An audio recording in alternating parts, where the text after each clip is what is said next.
Welcome to Lesson 1.6 on Model Evaluation Metrics. In this session, we're going to talk about how to measure whether a model is performing well. Just like you wouldn't trust a doctor or a pilot without some kind of track record, we can't trust machine learning models without checking their performance. In this lesson, we will discuss why evaluation metrics matter in AI.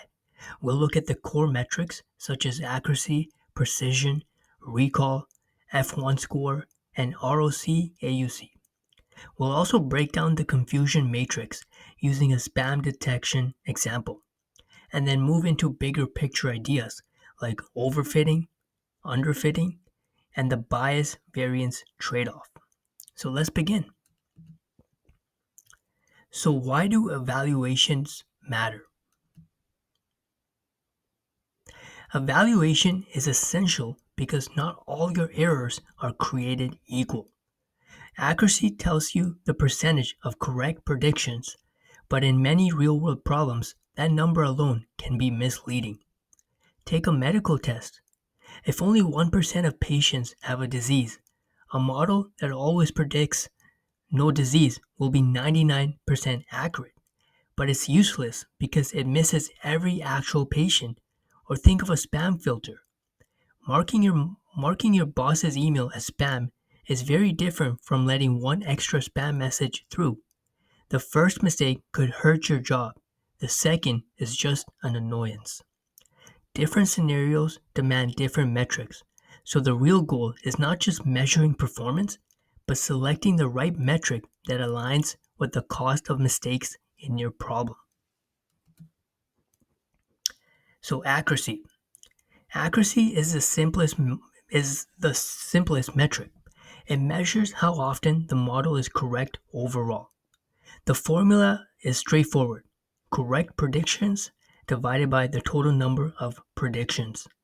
If a model classifies 95 out of 100 emails correctly, accuracy is 95%. Sounds great, right? But here's the catch.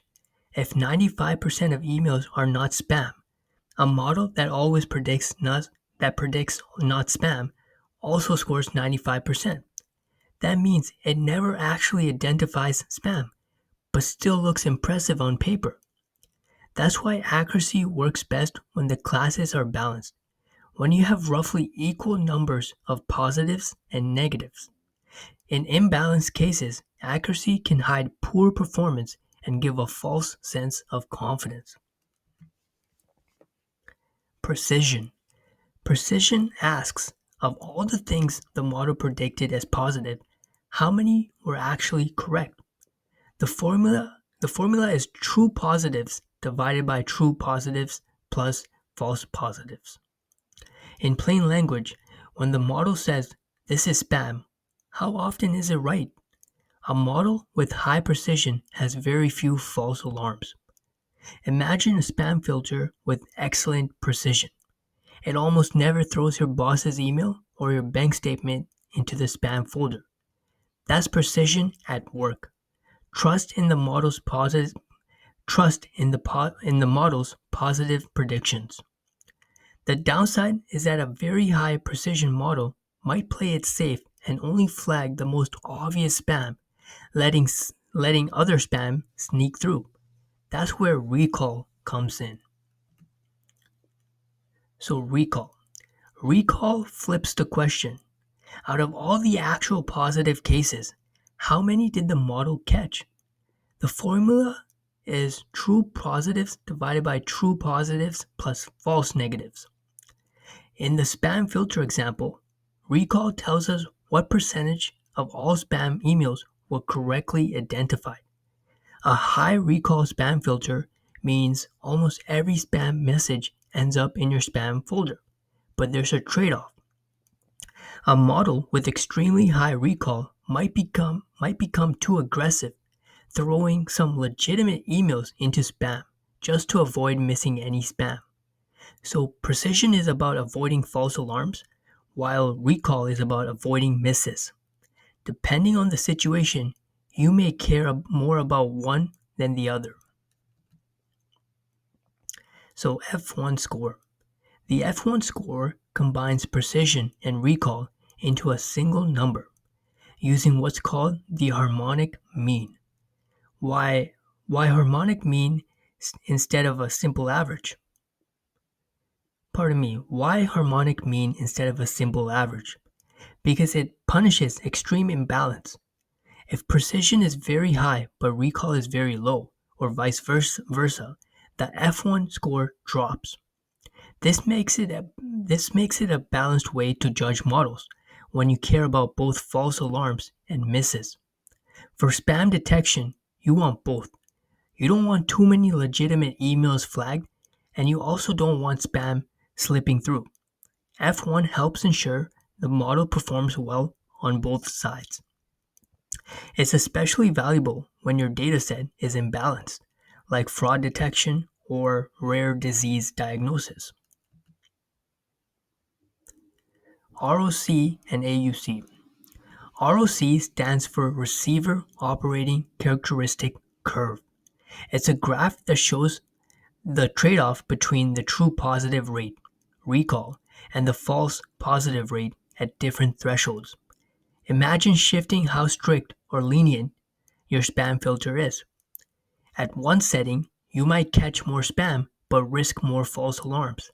At another, you may avoid false alarms but let spam through.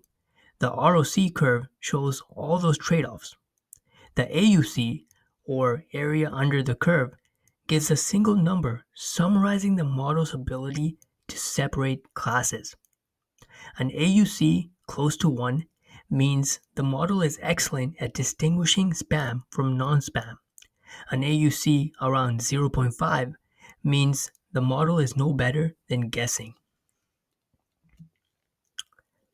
Confusion matrix. The confusion matrix is a simple but powerful tool. It's basically a table that compares what the model predicted versus what was actually true. Picture a spam filter. The rows are reality. The columns are predictions. True positives are spam emails correctly caught.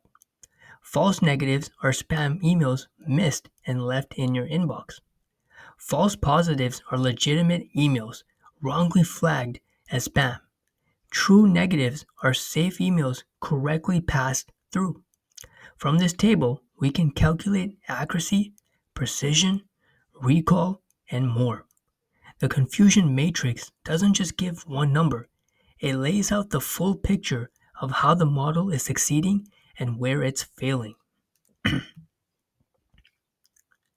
Overfitting versus underfitting. Models can fail in two big ways: overfitting and underfitting. Overfitting happens when a model memorizes the training data instead of learning general patterns. Imagine a student who memorizes every answer key but freezes on a new test question. That's overfitting. The model does great on training data but poorly in the real world. Underfitting is the opposite. The model is too simple and fails to capture important patterns. Think of a student who skimmed the textbook but never really learned the material. They can't even answer the practice questions. The ideal model balances both, complex enough to capture patterns, but general enough to handle new data. The bias variance trade-off. The bias variance trade-off explains why balancing is so tricky. Bias is error from being too simple, underfitting. Variance is a Variance is error from being too sensitive to noise, overfitting. Picture throwing darts at a dartboard. High bias means your darts always land far from the bullseye, but they're grouped together. The model consistently misses the mark. High variance means your darts are all over the place, scattered randomly. The model overreacts to noise. The sweet spot is low bias and low variance. Darts cluster tightly around the bullseye.